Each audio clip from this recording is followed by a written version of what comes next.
Just when you thought they were down and out, the Dallas Stars are not going home. Um, wow, I realized I hadn't done an episode all week of the show of the CreaseCast this week just because I've been busy dealing with new stuff for jobs and whatnot, just for work and everything, and just like a new schedule for me. And I just I hadn't gotten around to doing my second episode this week. I did the one exclusive episode, Patreon exclusive episode, which you should go check out. But I hadn't, I hadn't talked about. I hadn't done a full episode since after game one of the Cup final. And yesterday, as I was watching game 5 between the Stars and the Lightning of the Cup final, I was like thinking, oh my God, I haven't done an episode since the first game. This is not good. This is very bad of me that if I go from game 1 to, the Lightning win the Cup. The Lightning have won the Stanley Cup. Whoops. Bad scheduling on my part. So I was kind of a little bit hoping that Dallas might extend it at least one more game just so I could be like, okay, I got at least one episode in between the rounds, one more episode in between the Cup final. And hey, Dallas got it done just for me. Not any of the Stars fans or anybody who actually loves that team. Just for me and my content needs. Hey, Corey Perry with a 2-goal night wins in an OT. That old man can still get it done. It's amazing. I think he's on I believe he's on I don't want to say a league minimum deal. I think he's on something extremely low for that team, which is something that I kind of wish we got more players doing. We're just like, yes, I will take obviously it's asking players who are worth more than that theoretically, who are just to take a massive ridiculous discount. It does not show his contract because they've already switched the calendar. Let me double check from this season. Where is it? 1920. It doesn't show his. Where is it? It's here somewhere. 1920. Oh, okay. So it's not league minimum. It's $1.5 million. Okay. So it's lower than Corey Perry. You would expect to see Corey Perry getting just because he was such a big name in the league for so long. I mean, his last contract that he got bought out with by Anaheim, he was making more than $8.5 million, which is insanity. Again, to be just for comparison's sake, I think Nathan McKinnon makes less than that. Makes $6 million, $2 million less than Corey Perry did last season. But hey, Corey Perry comes up with two important goals. As much as you hate him, he comes up with 2 big goals for the Stars, including the OT winner. And the Stars are still alive. They're not going home, as their slogan would tell you. Anton Khudobin just continuing to be insanely good. The goaltending has been fantastic in these playoffs. That's the one thing. I will say that this series has been a little bit of a grind, and that's kind of too bad. It hasn't been as entertaining as some of the Cup finals we've seen in the past. Just particularly because the Stars are here and they're a team that doesn't really play a very exciting brand of hockey. They're very good, but they're not Islanders boring, but they're not exact, but they're not the most they're not insanely fun. They're not a crazy entertaining team to watch. They play a much more structured, a much more defensive minded game that just isn't necessarily the best television. To be fair, they would probably be a lot more entertaining if this series were being played in Tampa and Dallas. It might also just be the fact that they're playing this series in a neutral location in Edmonton versus having the game at the American Airlines Center or in Tampa, whatever their arena is called. I don't even remember. But Dallas has shown up just at the right time. It looked for a while that they were down and out. I mean, they got gypped a little bit in game 4 on the Jamie Benn penalty in overtime. They got called on that. and that cost them that game for Tampa winning that one. But they're hanging in. There were points in this game last night where Tampa really was just outclassing them, and the Stars just kind of were hanging on for dear life, and they got their one moment, and they took advantage against that defense that's been for Tampa that's been so good during these playoffs as well. I still think Tampa's going to win in like 6 games. I think that game 6 will probably be the last one, and that'll be today, probably when you're watching this or listening to this. I think it'll probably be game 6 will probably be the last as we head into, the draft and free agency and everything. And that will be the end of that. But for now, it's good to have hockey extended by at least one more game. And I'm looking forward to seeing what they can put together tomorrow night, against the Stars here. Or against the Lightning and the Stars in game 6. Good for Corey Perry coming out with a big game, and it's good to see what they've been able to accomplish. The one thing Tampa, of course, will not have available for them in however many games we have left here, 1 or 2, is Steven Stamkos. He played 2 minutes I think he played about 2 minutes in game 4, if I'm remembering correctly, again, because this has been a bit of a mind melding series for me. Stamkos, he scored a goal on his first shift back, and then by 2 minutes of ice time, he was done, and he was too injured to keep playing. And they ended up, and now he, according to John Cooper today, said he's out for the rest of the playoffs. And I would say that that's a big loss, but hey, Tampa's gotten this far without him. I'm not worried for them. I think they'll be just fine. I think they're going to be just fine without him, which is kind of sad because I would love to see Steven Stamkos be an integral part of when the Lightning do finally win that Stanley Cup. But I'm sure it'll feel a little bit disappointing for him if it's like, cool, I played in one game and I played in 2 minutes of one game, but hey, he got a goal and ended up being a huge reason they won game 4. So I don't think he's going to be too upset now, but say he had, missed the entire thing. It would have been a little sad for him if they won the cup and I didn't play. I didn't do anything. I think that would have felt kind of shitty, and it would have felt like he doesn't necessarily deserve that cup. Hopefully that's not how he feels, but it's tough. I think you or I were in that situation. I know with me personally, if I were sitting on the sidelines for an entire championship run, as a goalie, I didn't play a single game, it'd be cool to win the cup. But if I didn't play a single minute or win a single game, I'd kind of feel like yay, participant. I don't deserve this on the same level as everyone else because I didn't do anything. But, Stamkos has waited so long, I don't think it's going to matter all that much to him when he does finally get his championship, whether that's this year or down the line, a couple years or a year or where down in the future. One player who did not get their trophy, that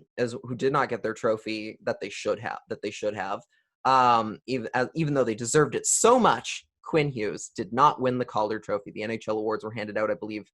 Oh, was it game 3? After game 3, they were handed out. The awards were handed out. Cale Makar won the Rookie of the Year. Now, I am very upset. Not necessarily because Quinn Hughes lost. I think here's the thing. I think there's a very obviously fair. I think it's clear that there's a fair argument to be made that Cale Makar was a Rookie of the Year candidate and everything. But the fact that he won by so much, and I'm going to pull it up. I have the points here. Now the points themselves on the surface aren't that far off. In terms of actual voting cases. For example, Quinn Hughes, Cale Makar won with over 1,500 voting points between all the professional hockey writers' votes. He had over 1,500 votes. Quinn Hughes had over 1,300 votes, and then the third person in that list was Dominic Kubalik, and he only had 554. So it was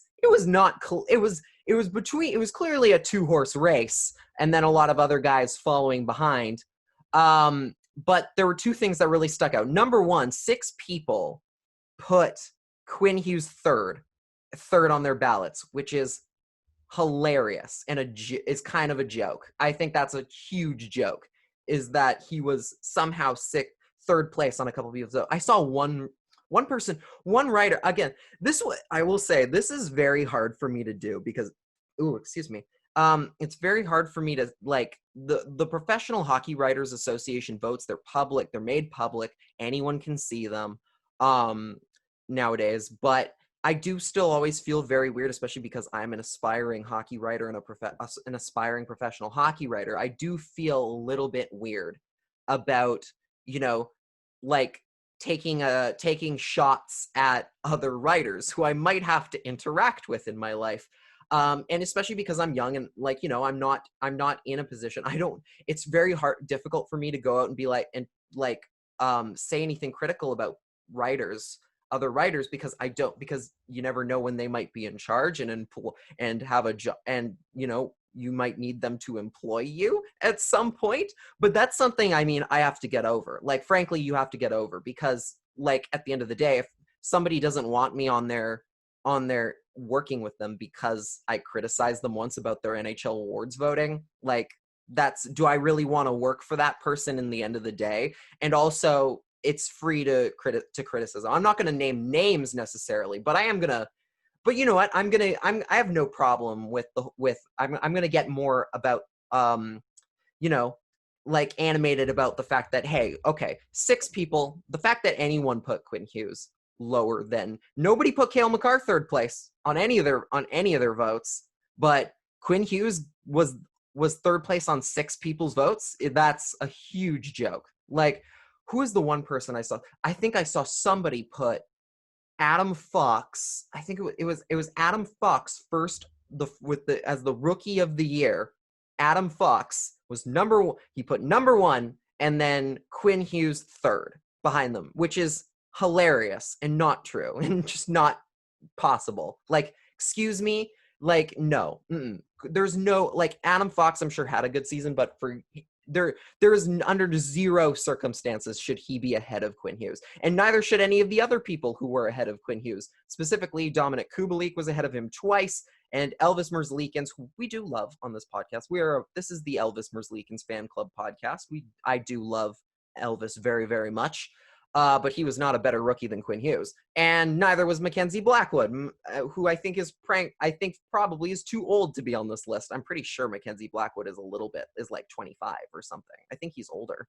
I think so is Dominic Kubalik, for that matter. I think there are a couple guys on this list are way older than Quinn Hughes and should not be. And it's hilarious that they're even in the Calder vote. People are like, I've seen some people say, "Oh, hey, older people should get a vote, should get a chance at Rookie of the Year." And I say no, because they've had way more years of professional hockey experience. Maybe they haven't had NHL experience that whole time, but professional hockey experience is goddamn professional hockey experience.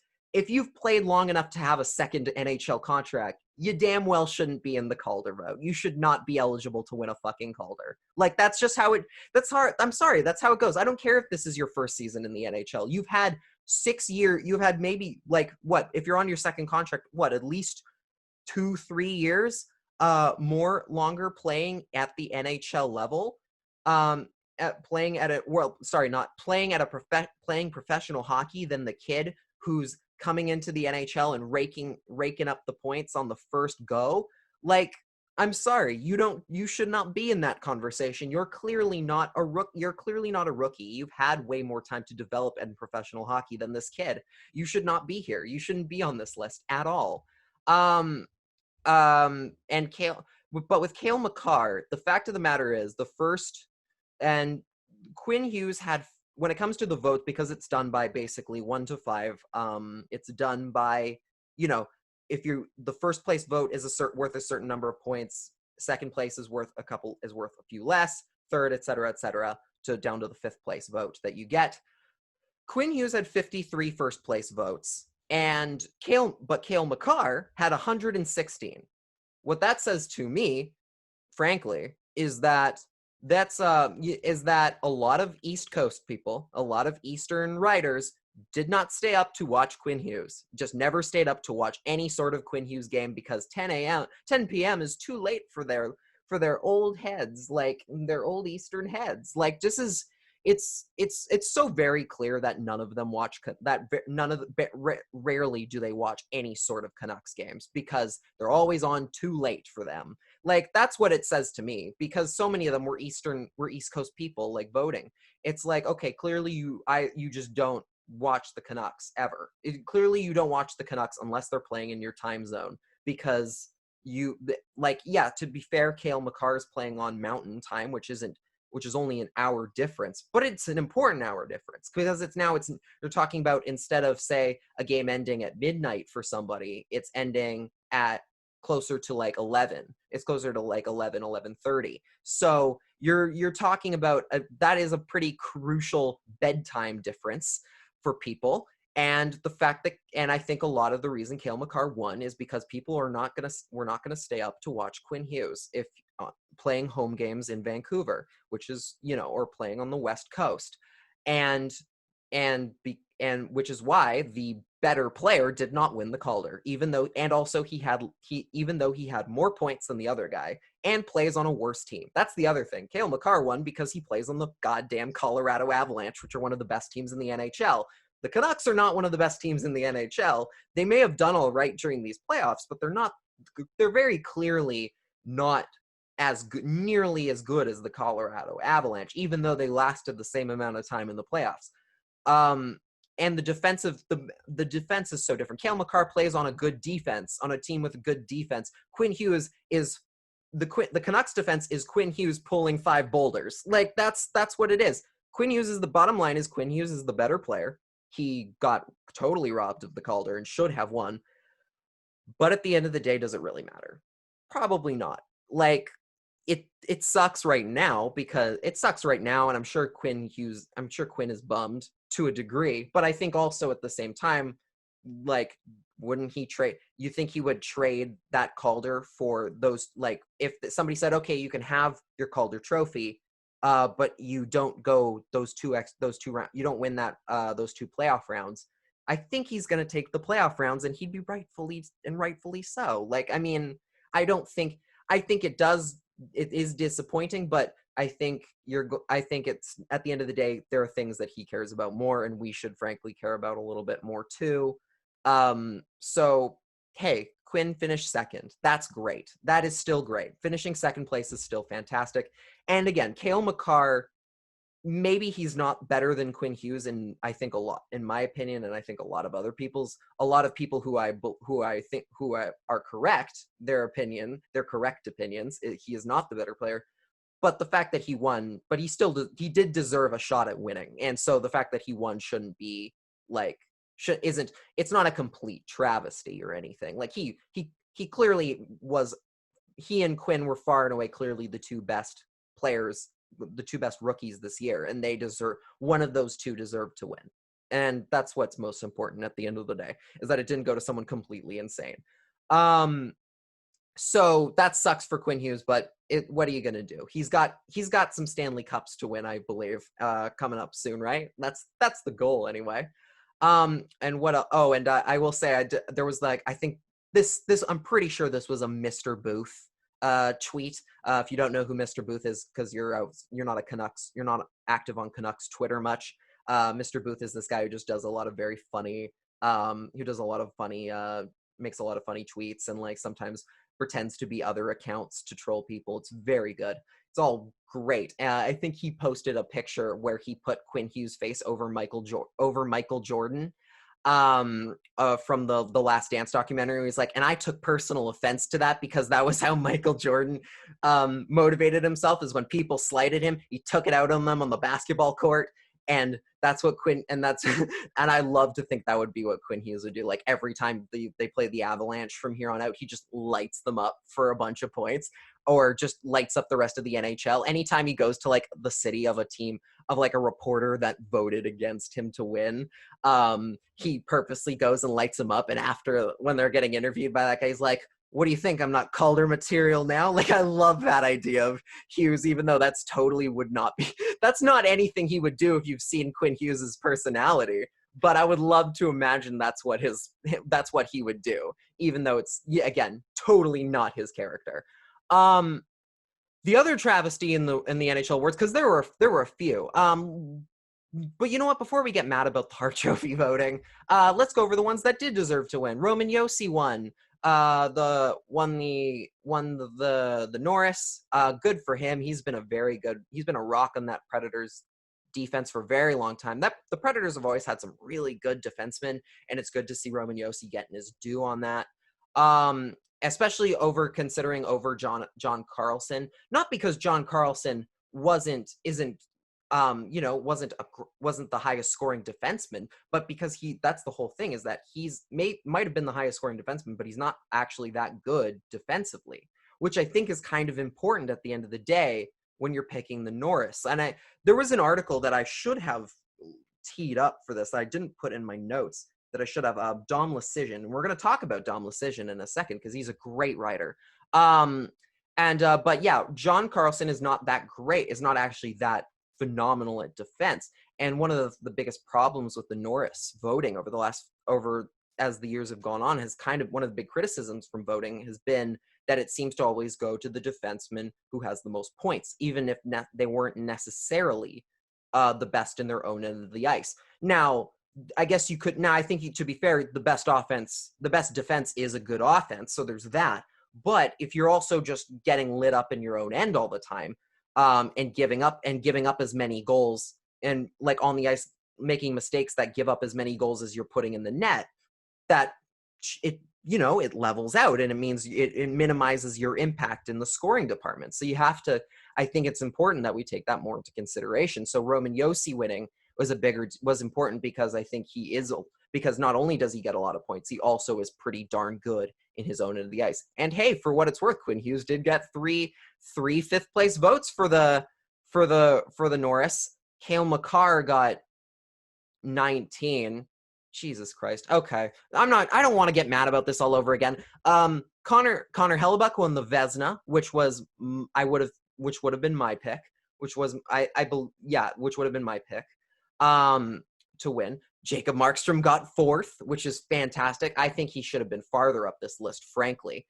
Not necessarily because Tuukka Rask and Andrei Vasilevsky weren't good, but I think I think Markstrom should have been higher on this list for the same reason that Connor Hellebuyck won, which is that Markstrom was the MVP. It was clearly the MVP of his team, and stole so many games for the Canucks this season that got them into the playoffs in the first place.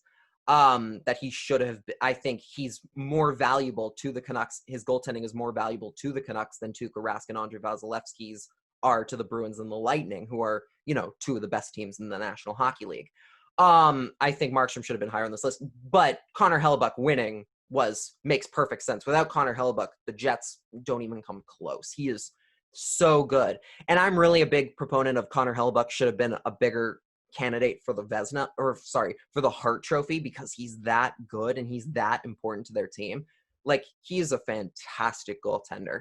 And that's voted on by the GMs, and they, Connor Hellebuyck winning doesn't surprise me. That was a correct call. Finally, we get to the Hart Trophy. Again, do the trophies matter at the end of the day? No. Really, in the grand scheme of things, like I saw somebody say on Twitter that they only matter to GMs and agents, because now you can go and say, hey, this guy's won awards. You got to give him more money because he's won awards, which is, that's fair. That's, that makes sense. Frankly, it shouldn't. I think to the average fan, it probably does not matter who wins. It probably doesn't matter who wins on a day-to-day basis. But Leon Draisaitl won the Hart Trophy, and I'm sorry, but I have a huge problem with that. As soon as I can find the article, there it is. Well, I mean, it's not based on this article in any way. It's based on my personal opinion, which is the fact that Leon Draisaitl is not even the best player on his own team. Why the hell is he winning MVP? And I saw some people like, oh my God, the Oilers fans losing it on anybody who suggested that Leon Draisaitl shouldn't win the Hart. Like they were just like, they're getting all pissy like a lot of Oilers fans do. There's a large section of Oilers fans that just loses their shit anytime anyone even takes so much as a small little swipe at the Oilers. Like, yes, Canucks fans are thin-skinned sometimes on social media, but I think we at least have enough self-awareness to be like, well, we suck. Like, to be like, yeah, we kind of suck, don't we, sometimes, right? We have the self-awareness. I feel like a lot of Oilers fans are not self-aware enough to understand that they're like just getting so upset over things that are just, and just getting so pissy, like it's a personal slight against them, even when it's, it's very obviously correct that Leon Draisaitl should not win the Hart because he's not the most valuable player on his team. Does he have the most points? Sure. Does that make you necessarily the most valuable player to your team? No, that's not how anything works. There is literally an award called the Art Ross Trophy, which goes to the player with the most points. And because that does not necessarily make you the most valuable player on your team, because it shouldn't. That's not how anything works. If every single player on your team has 100 points, has over 100 points, you should then, hey, maybe one of you didn't stick out enough to be the most valuable player, because theoretically, even if you take that player off the roster, it's not going to make a huge difference on how you finish.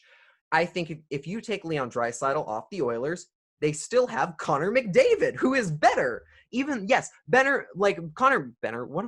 was I trying to say there?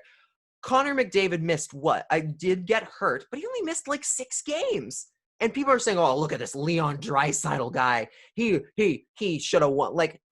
No, he shouldn't. No, he shouldn't. Just he was missing Connor McDavid for 6 goddamn games, and they play on the power play a bunch together. So hey, he should not have won. He was clearly not the most valuable player to his team. And I saw some people I saw people being like, "Oh, but the players voted Leon Draisaitl MVP. Are you going to tell them they're wrong?"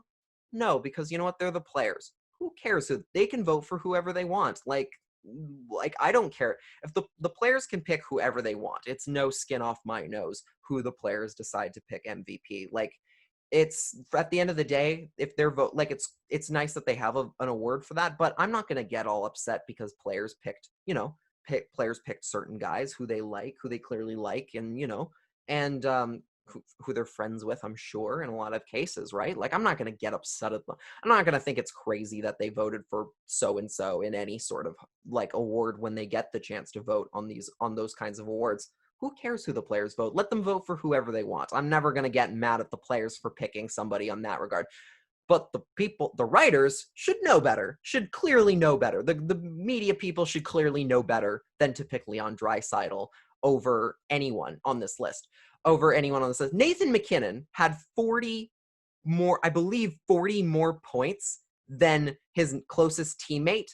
And you're going to sit there and tell me that Leon Draisaitl was more important to the Oilers' success than Nathan frickin' MacKinnon? No, he's clearly not. Nathan MacKinnon, and I think Artemi Panarin, you can also throw on this list, and Connor Hellebuyck as well, were far more important to their team's success than Leon Draisaitl, and he should not have won. He just shouldn't have. Like, it's so clear that Leon Draisaitl should not be the Hart winner. And what was even more funny, but also incredibly sad, is there were 6 people, 6 entire ballots who had Leon Draisaitl first and Connor McDavid second, which, congratulations to those 6 people. You have completely missed the point of what the fuck a most valuable player is. There can't be 2. There just can't. That's not how most valuable player works. You can't have 2 players who are so good that you think you could give most valuable player to one or the other, then because neither of them are the most valuable player, because they have 2 of them. That's not how it works at all.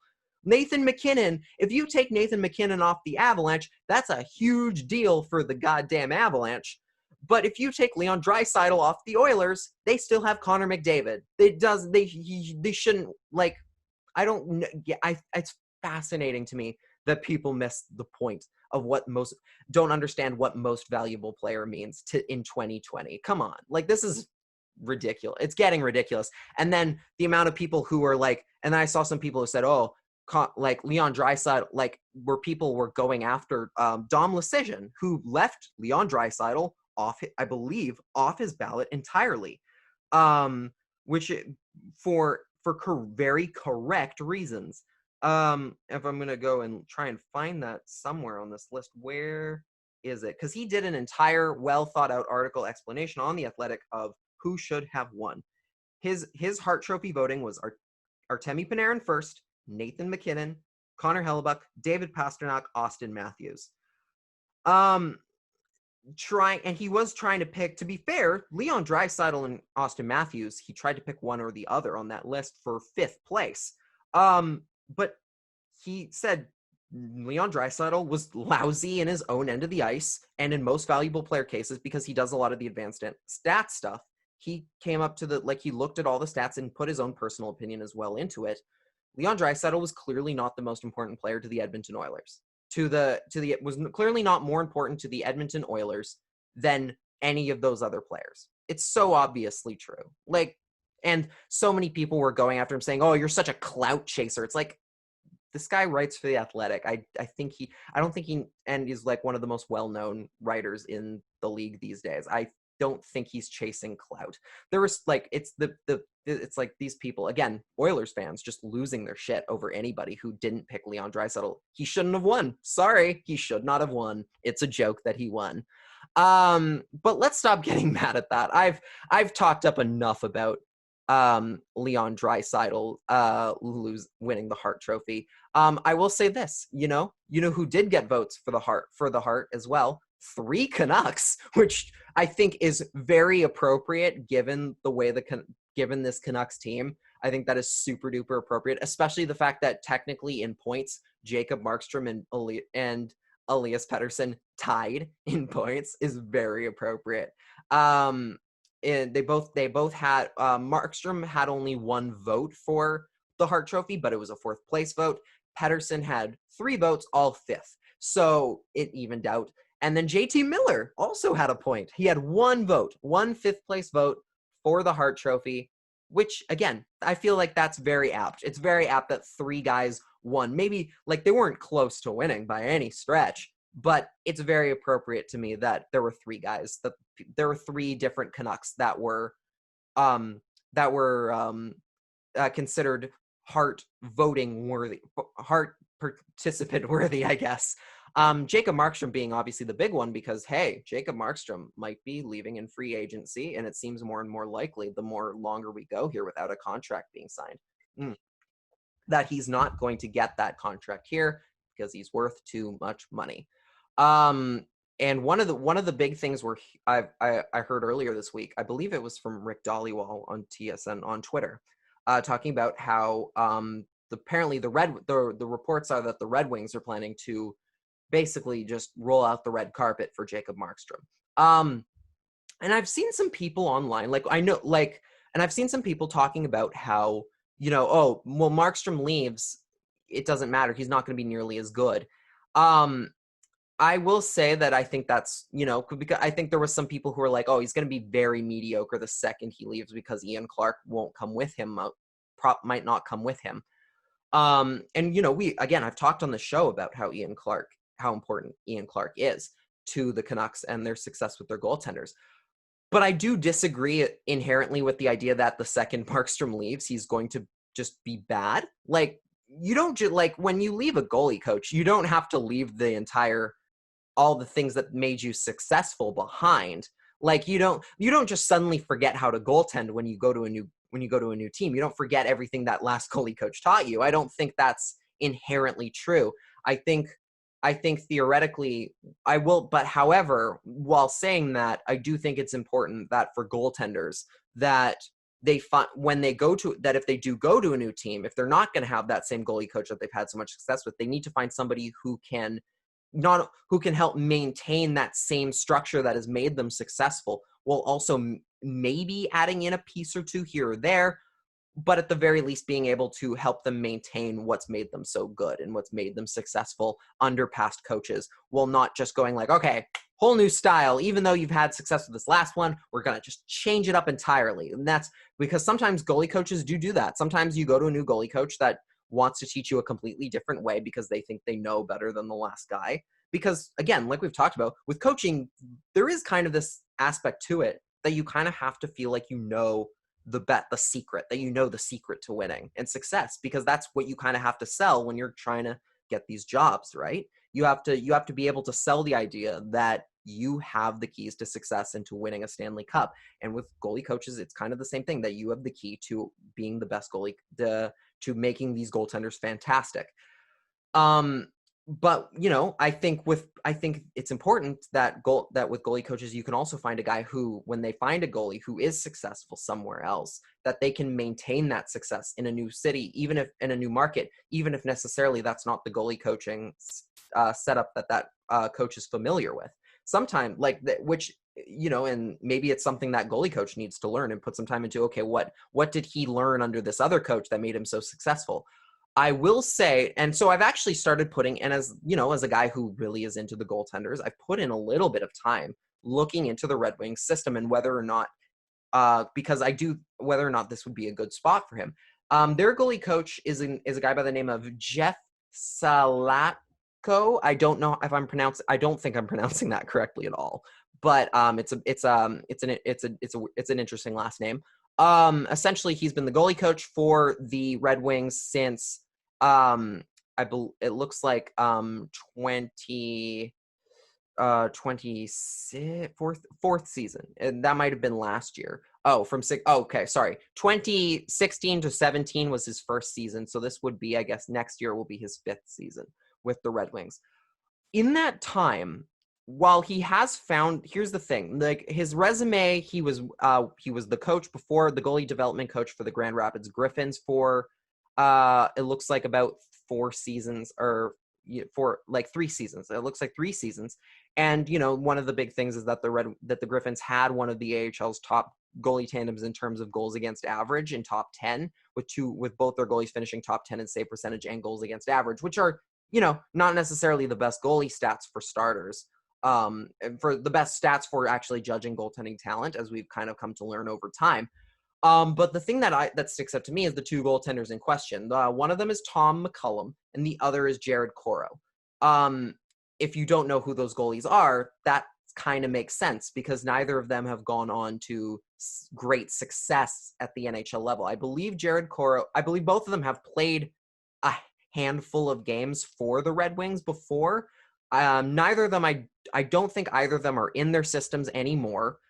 Jared Coro, I know for sure isn't. I don't know about McCullum, but neither of them did much in terms of NHL, have gone on to a great career at the NHL level, which I think is important to understand, Like, if he hasn't necessarily nurtured a guy into a great goaltender, that is a bit of a problem. That does raise a little bit of a red flag. And of course, the goaltending he's had in that time with the Red Wings has been Jimmy Howard, has been the big one, who as we all know, had a really, really bad season this year. And Jonathan Bernier, who did do a lot better than I think Jonathan Bernier should have on that Red Wings team. So there is that going for him.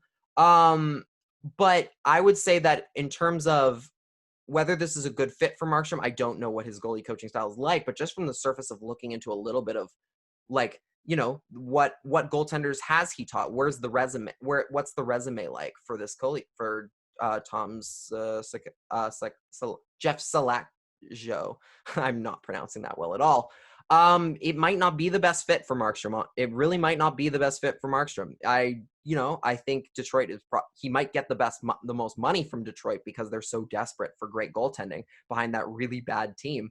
But I would think for his personal development, Markstrom, it would not be in his best interest to go to the Red Wings. I think he needs to go to a team with a little bit more of a developed goalie coach, someone who can, someone who has a proven track record with goaltenders, maybe specifically with goaltenders who have come over from Ian Clark, or from goalies or just goaltenders who have come over having success under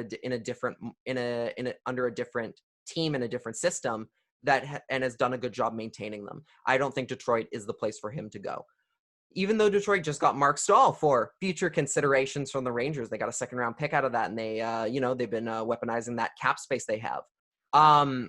the Canucks, they need to be looking into that themselves, because there is an opportunity rising for the Canucks as well, out of Ottawa a little bit here. Ottawa announced earlier this week that they would be buying out the remainder of Bobby Ryan's contract. They would not be bringing back Mark Borowicki, who is a great guy, by the way. And Craig, they would also not be extending a new offer to Craig Anderson.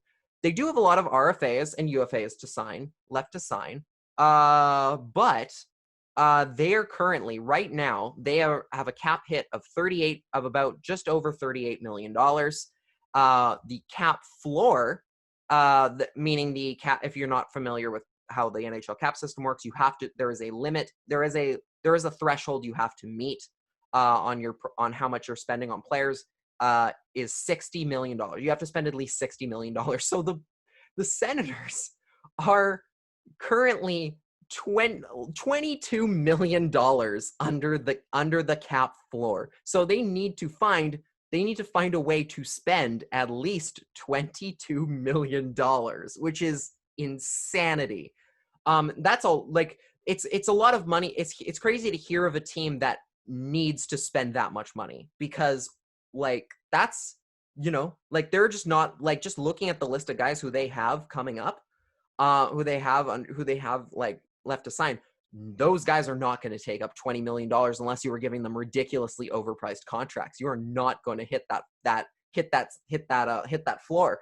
So if I'm the Canucks, I am just ringing Pierre Dorion off the hook, being like, hey, we know you need to get to that cap floor. How would you like Louis Eriksson or Brandon Sutter or any of the other really bad contracts we have? Because this is a great opportunity for the Canucks, where you're not going to get anything back, like anything of value back for them. But what the value you are getting back for them, more or less, is cap space, which they need. The Senators don't necessarily need a hell of a lot of cap space right now, because they're going to have some big guys coming up next year, like Brady Tkachuk.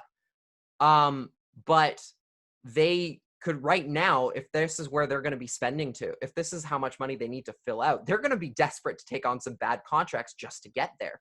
And I think if you can get Louis Eriksson off your books, that is huge weight off your shoulders when it comes to re-signing Tyler Toffoli. And of course, next year with Quinn Hughes and Elias Pettersson coming up, that is a huge weight off your shoulders. If you can dump him on the Senators or something, it's like, hey, he's roster capable for the Senators. He will, he'll contribute a little bit. He's good in his own end. Just please, Jim Benning, just ring Pierre Dorion's phone off the hook as many times as you can for the next couple days, as many days as you can, to get him to take Louis Eriksson or one of the other crappy contracts that you need to get off your books. And last but not least, before we call this an episode, I don't even know how long we've been going for here. I think it's been close to about an hour. Because obviously there's not much Canucks stuff to talk about right now, because there hasn't been any necessarily big breaking news that's come out of those camps right now. And there probably won't be until the Stanley Cup final officially ends, because there are some players on those teams in particular, Tampa being a particularly interesting team, that I think teams are waiting on to see if they can get a deal done with them, because obviously the Lightning and the Stars are not going to be making any trades of players right in the middle of their cup final. And you could maybe there's a couple guys who are coming up on contracts or something that you could possibly look at to get moved. I do think there is one guy, I believe, whose RFA rights are supposedly susceptible right now. Or who I heard recently. I think it was Torrey Krug from the Bruins was the big one. Supposedly his rights are going to get moved. The Canucks are probably going to might try and move, might try and move Jake Virtanen, but you're not hearing a lot of Canucks stuff right now. The one big trade that has happened of recent, and I've used the term big trade a little bit loosely here, is the Penguins trading Patric Hornqvist to the Florida Panthers in exchange for Mike Matheson and Colton Sevier. And I do want to pull up this great Dale Talon quote from when Mike Matheson signed his contract with the Panthers. It's around here somewhere. Um, um, I'm gonna find it. It's very, very funny.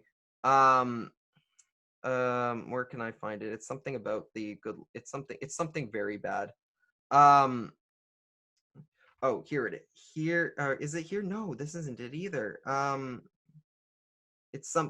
Anyway, I can't seem to find it, but it was something along the lines of, oh, well, there is one situation where apparently Mike Matheson was a non-starter in a William Nylander trade, which is hilarious.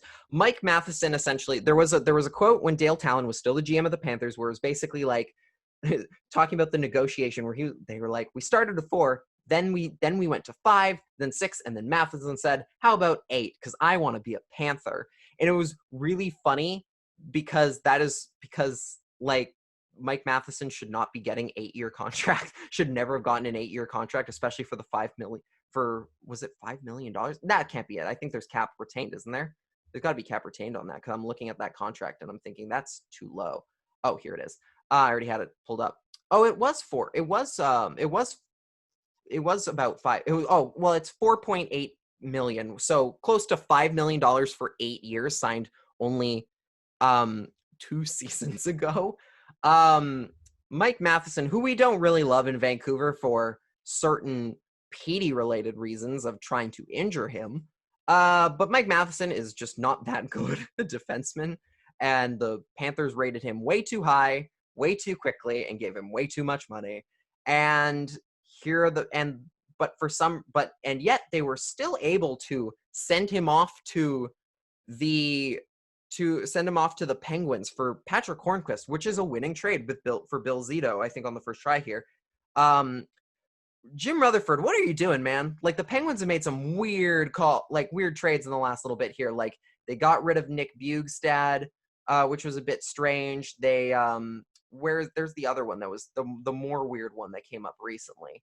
What was it? It was something really, really weird. It was the Kasperi there was the Kasperi Kapanen trade where they're trying to get the band back together, and they traded a first round pick to get him, among other things. Like, he's good, but he's not that good. Getting rid of Nick Bjugstad for only a 7th. There's the fact that apparently they're looking at possibly getting Chris Tanev. That is a big, interesting news story. The Canucks, apparently the Penguins are going to try and get Chris Tanev to come to Pittsburgh based on the contract they gave to his brother Brandon, which would be, if that's the money and the term he's getting, like, yeah, you should go and take that, Chris. Come on, man, don't be crazy. And the Canucks should not offer that same deal to him because he's getting older. As much as I love Chris Tanev as a person and as a Canuck, I loved him. I don't want them giving him $5 million to match that Brandon Tanev contract over the next 4 years. That's not a good deal. They should be making right now. But I don't understand what the Penguins are doing at all. They seem to be getting a lot older, and their defense seems to be getting not very good, and they seem to be getting rid of the pieces that have made them successful, like Patric Hornqvist, who is a great net front presence for them, got a lot of points, was a crucial player in their 2 cup wins a couple years ago. And I don't see how this doesn't make the Penguins better. The Penguins' defense is just weird. Just looking at this list of players, Mike Matheson, for starters, is the second highest player defenseman on their team right now. They have Chris Letang, who they might be trading out. He has some injury issues. He is a decent player, but he's got injury issues. He's getting older, and he's not really the same guy you can build a defense around like you used to be. Then you've got Brian Dumoulin, Marcus Pettersson, who's not related to PD in any way, Jack Johnson, and Ricola, the guy who's got the same name as those cough drops, John Marino, who apparently got votes, who I'd never heard of until apparently he got votes for the Calder, and I had never heard of him. Apparently he was decent.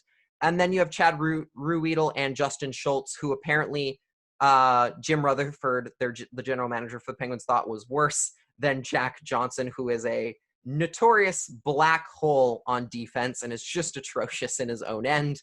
I don't know what the Penguins are doing defensively. It looks like they're getting older and much, much worse.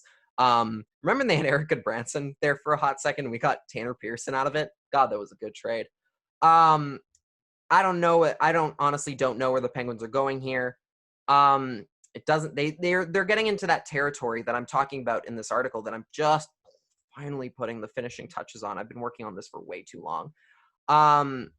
Is just that idea that teams, when they lose to certain opponents, they kind of lose their identity. They kind of get too bogged down in how do we not lose to this team again, and they lose the identity that made them successful. The Penguins are very much in that camp. They're very much losing what made them so successful, I think, right now. But I think Jim Rutherford is making trades to do something completely different that's not going to help them down the line.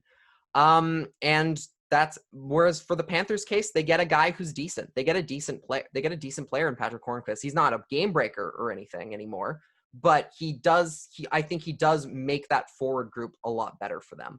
And I do think the Panthers are in a situation where they really need to make some changes because they don't have an identity right now. And I think at the very least, I think Patric Hornqvist gives them a little bit more of a group essence in the forwards on their forward core, which they did need, and they did need some help for guys like Barkov and Huberdeau in that lineup. And with that, I think we are going to call this an episode. I've been talking I feel like I've been talking forever today. But thank you so much for watching or listening. Of course, listening is the bigger one here. If you enjoyed the show, please check out, if you enjoyed the CreaseCast, please check out my Patreon. For $3 a month, you get bonus episodes of the show in both video and audio form. Also, please subscribe on your local podcast apps and YouTube. Leave a review if you're on Apple Podcasts, please. It really helps me. It really helps me out getting the show out there a little bit more. Subscribe to those. One thing I will say as well in regards to the Patreon, just really quickly here. You also are now able to this isn't officially yet. So if you're listening to this on the podcast, you're the first to know. Essentially WordPress, which I run the LachInTheCrease.com, the LITC blog through, which you should also check out. They've added a way to kind of essentially do Patreon-esque stuff directly through your website. So that's technically already available.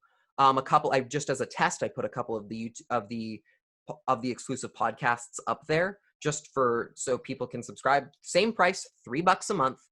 And I'm going to probably announce that officially in a little bit, like it's a big deal or anything, but there will be a freemium option directly through the webpage. So you'll be able to check out exclusive videos and get the unlocked content directly through there. I might try and find a way to properly combine the two, Patreon and the WordPress and the site premium stuff.